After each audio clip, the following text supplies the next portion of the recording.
You ever live somewhere that feels like a prank from the universe? That's Elmwood. Not in the middle of nowhere. More like someone accidentally parked on top of nowhere, reversed over something important, and built a town anyway. My name's Morrow. I'm 29.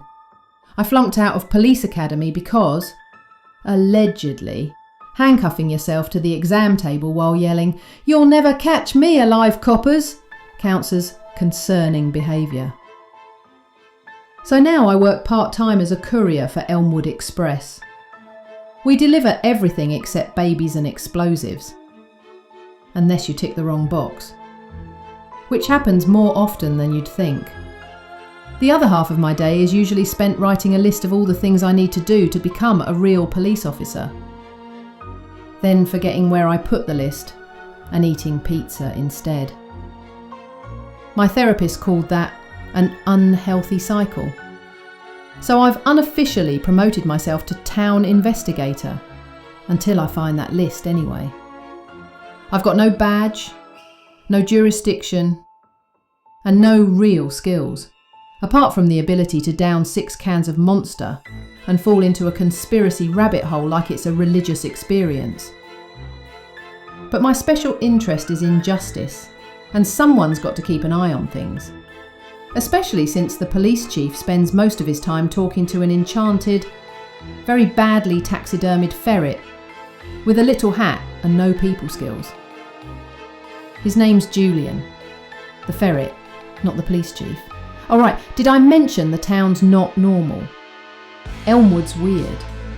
You don't move here, you just are here. One minute you're on a lazy Sunday drive, take a wrong turn onto a road that shouldn't exist, blink, and suddenly your mail's being delivered by a sentient weather balloon named Carl. Yes, I'm serious. Carl's cool. Little judgy. The main residents are cryptids, but they're mostly chill. Bigfoot's our park ranger. Nice guy. Bit too into Pinterest. The Wendigo runs a bookshop. Doesn't talk much, but if she's having a good day, she gives disturbingly accurate relationship advice. And then there's Malcolm, a wizard. Drinks too much. Smells like regret. Legally not allowed within 100 metres of a carousel. It's fine. Everything's fine. Except my shed, which has for the past 3 nights refused to open, only to unlock itself the moment I walk away. Last night, it whispered something in Latin. Tonight, I'm going in. Because if there's one thing you should know about me, it's this. I'm either going to solve Elmwood's biggest mysteries or die trying. Possibly in a shed-related accident. Anyway, I'll be back in a bit. I need to deliver an emergency order of mushrooms to a pregnant Wapaloosie. Until then, any ideas on how to sweet talk a Latin whispering shed into giving back my hedge trimmer? Okay, I'm back. Sorry for the delay. I lost the laptop. Just for a sec. It was under the bread in the kitchen. I know I didn't put it there, so it must have been him. But that's a story for another time. Anyway, brought a torch and a crowbar and a bag of Monster Munch because I panic snack when I'm scared. Don't judge me. The shed sits at the edge of my garden like it knows something I don't, which is statistically likely because yesterday it growled at me in a dead language I had to Google. Apparently, it said, 8 eyes have seen too much. Not quite sure what I'm meant to do with that info, but I really think 8 eyes need to mind their own business. Naturally, I noped out of there quite fast, but returned with snacks and emotional baggage because at the end of the day, this is my shed. I've been inside before, obviously. It was years ago though. I think I was going through my gardening phase. It had paint cans, a hedge trimmer, and a dead spider I called Stephen. Well, it wasn't dead when I named it, but I mean, it's been years. Now, the wood's walked, the door breathes, I swear I saw an eye blink in the knot in the wood. It opened for me before I even touched the handle. Of course it did. I stepped in. Inside, it was bigger, like way bigger.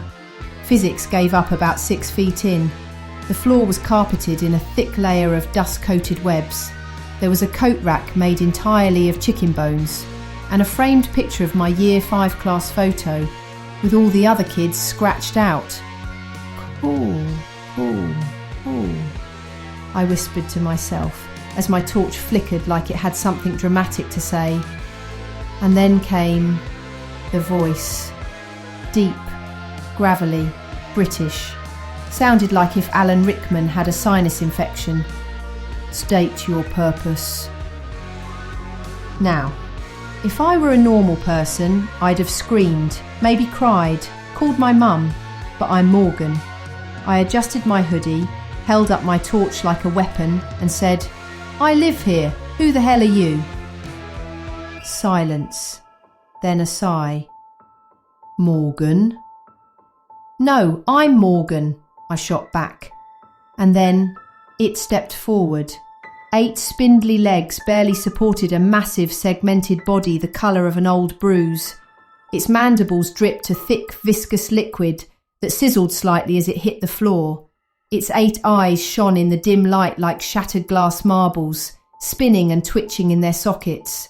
It creaked and clicked as it moved, impossibly large, an eldritch abomination wearing the scent of mildew and half-remembered childhood trauma. It towered over me, at least 6 feet tall and just as wide. My knees locked. My Monster Munch hit the floor.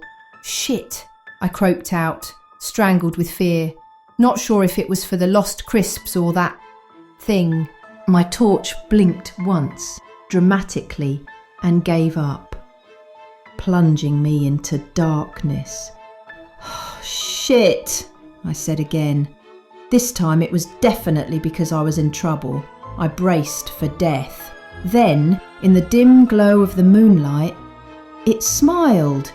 A cheerfully teary-eyed, crooked, horrific smile.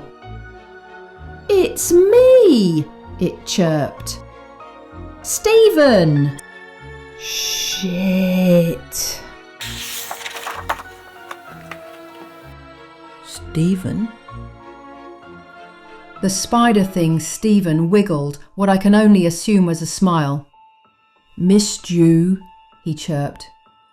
"Right," I said, taking a slow, measured step backwards. "Missed you too, mate. Love what you've done with the place, especially the murder carpet and cursed photo wall." Another step.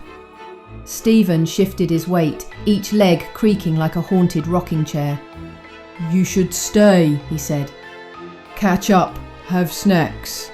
"I would, really, but I've left the oven on. And also the iron, and also I just remembered I don't want to be here anymore." The shed groaned. The door, somehow still behind me, creaked back open, bless it. Stephen tilted his head. "I'll see you soon?" Yeah, definitely. We'll do lunch. Just not today, or tomorrow, or ever. Okay, bye.